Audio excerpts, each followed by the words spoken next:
संग चिकीर्षस नरस्य बंधनार्थाय श्रृंखला स्त्री प्रकीर्तिता। मां कह रही है महिषासुर को, हे मंद बुद्धि तुम मूर्ख हो। अब वो जिंदगी में ऐसा पहली बार सुना अपने लिए संबोधन, और तो उसके सब चाटुकार हैं, देवताओं को सबको अपने बस में कर लिया।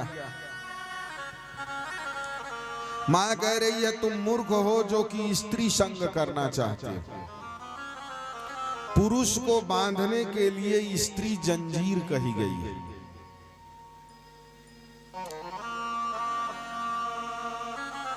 लोहे से बंधा हुआ मनुष्य तो बंधन मुक्त हो भी सकता है, लेकिन स्त्री के बंधन में बंधा हुआ प्राणी कभी छूटता नहीं। ये मां जगदंबा का वचन है। और मैया इसके बाद क्या कह रही हैं? किमिच्छसि च मंदात्मन् मूत्रागारस्य सेवनम्। फिर कह रही है, हे महामूर्ख तुम कितने बड़े नीच हो कि तुम्हारी दृष्टि केवल मूत्रागार पर ही रहती है। मूत्रागार का मतलब समझते हैं? संस्कृत में मैया बोल रही है, मूत्रागार का मतलब शौचालय। कोई बड़ा सुंदर है, वो कितना सुंदर है, उसके शौचालय का जरा निरीक्षण कर लीजिए, उसमें क्या है। बड़े सुंदर हैं, शरीर पर एक फोड़ा हो गया और पीप निकल रही है, मवाद निकल रही है। यही तो है आपके अंदर की सुंदरता। और इसमें जो रमण करना चाहता है उसे मूर्ख न कहा जाए तो क्या कहा जाए? तो मैया कह रही है कि किमिच्छसि च मंदात्मन्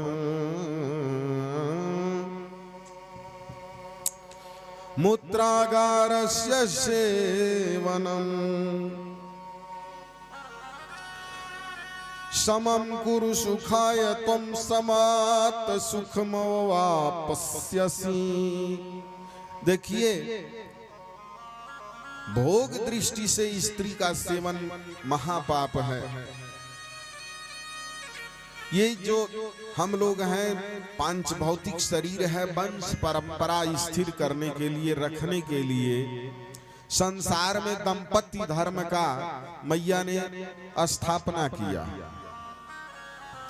तो दंपति धर्म को आप निभाइए, लेकिन भोग दृष्टि से अगर आप विवाह करते हैं तो आपका कल्याण नहीं होगा। मरने के बाद अगर पुरुष का मन दिन रात स्त्री में रहता है तो मरने के बाद बहुत दिनों तक नरक भोगने के बाद उसका कुतिया का जन्म प्राप्त होता है, क्योंकि पुण्य तो होता नहीं है कि वो मनुष्य का जन्म प्राप्त करे।